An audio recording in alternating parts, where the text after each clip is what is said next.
Hai, kali ini aku diberi tugas oleh mata kuliah pengembangan kreativitas dan profesionalisme untuk membuat video personal branding. Dan karena aku di rumah aja, karena selama pandemi ini nggak boleh kemana-mana, jadi aku akan buat video juga di rumah aja dengan latar yang ini. Tapi nanti akan aku buat semenarik mungkin supaya kalian semua nggak bosen. Jadi, let's check this out! Nama lengkapku itu Patrick Febrian Pratama. Jadi kalau disingkat itu semua P3. Jadi nggak jarang juga orang manggil aku Kak P3, Bang P3 atau P3. Aku lahir dari dua bersaudara dan aku anak pertama. Aku masih punya adik satu perempuan. Umur dan tanggal lahir, umurku 19 tahun. Aku lahir 19 Februari 2001. Asal, aku dari Lampung, tapi ayahku itu keturunan Jawa Jogja dan ibuku keturunan Sunda Tasik Malaya. Jadi aku orang Jawa kalau ngikut dari ayah.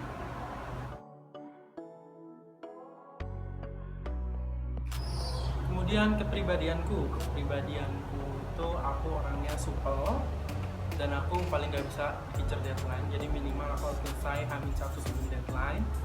Terus aku juga orangnya ramah, kata beberapa temanku. Jadi aku punya banyak teman. Hobiku tuh traveling. Tempat yang paling banget aku pengen kunjungi di Asia, yang pertama itu adalah Thailand. Yang kemudian yang kedua adalah Jepang. Kenapa pengen Thailand? Karena aku suka budaya-budaya di sana, dan Jepang juga aku suka sama budaya dan kota-kota yang maju seperti itu.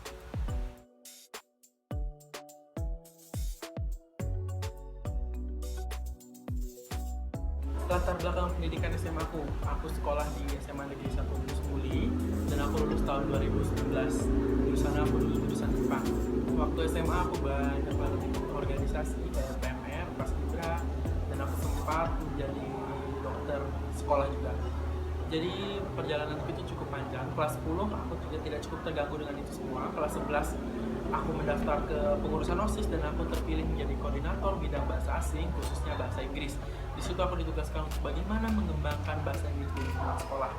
Kemudian aku juga mendaftar Paskibraka Kabupaten dan aku terpilih menjadi salah satu anggota Paskibraka Kabupaten Lampung Utara tahun 2011. Kemudian kelas 12 itu masa-masa aku dimana belajar kecil sekali karena aku banyak banget aktivitas di situ, seperti aku harus dikarantina selama sebulan untuk Paskibraka tadi. Kemudian aku mendapatkan lomba-lomba PMR dan aku menjadi juara 2 bersama timku di Universitas Negeri Lampung, juara 2 Sumatera bagian selatan, atau tim pertolongan pertama di tingkat Wira Putra.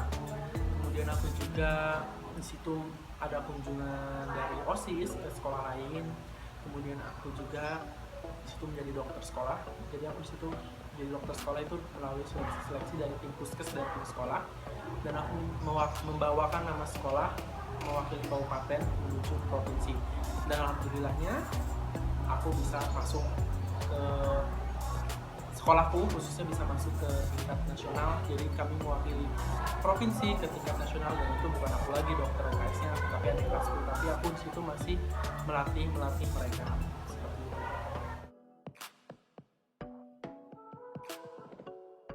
Nah, prestasi-prestasiku di SMA itu tidak sebanding dengan prestasi-prestasiku di SMP dan di SD.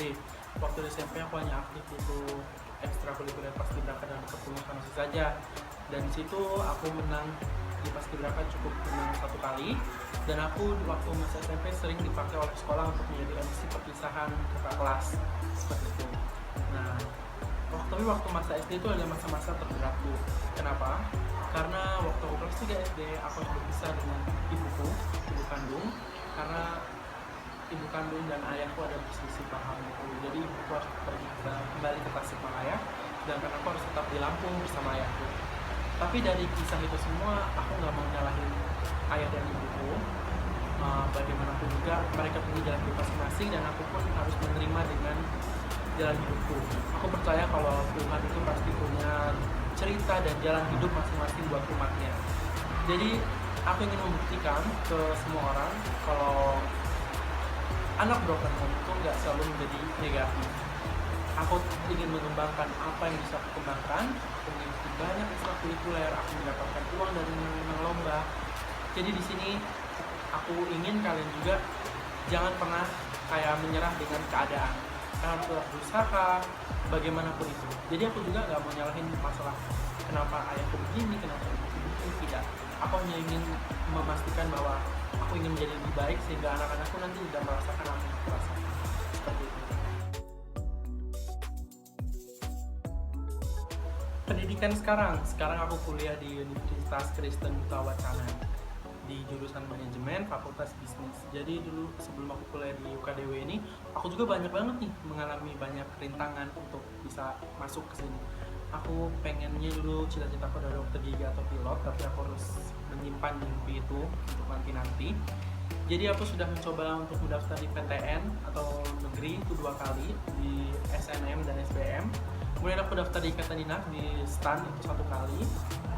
Jadi, tapi itu semua gagal ya. Jadi menurutku untuk 3 kunci untuk kita menjadi lebih baik, yang pertama itu adalah kita harus mengenali diri kita sendiri. Jadi bagaimanapun kita harus mengenali diri kita sendiri. Seperti apakah kita ini, apakah kita orang visioner, perfeksionis, atau tidak mau diatur, atau seperti apa. Karena kalau bukan kita sendiri yang mengenali diri kita, mau siapa lagi. Kemudian yang kedua, kita nggak boleh selalu menyalahkan keadaan. Kita harus menerima keadaan kita. Tapi kalau kita diberi kesempatan untuk berubah, kita harus berubah. Kalau kita diberi kesempatan yang lebih baik, kita harus pilih yang lebih baik.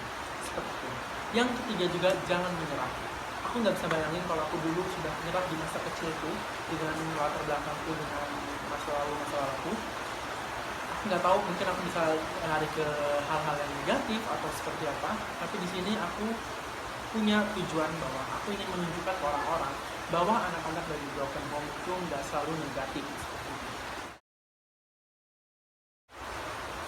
Baik teman-teman, aku rasa itu cukup. Jadi kesimpulannya dari aku, kita harus selalu berpikir positif dan selalu berubah menjadi yang lebih baik tentunya.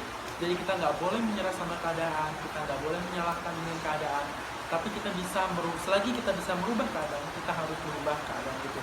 Terima kasih untuk kalian menonton video ini dan sampai jumpa.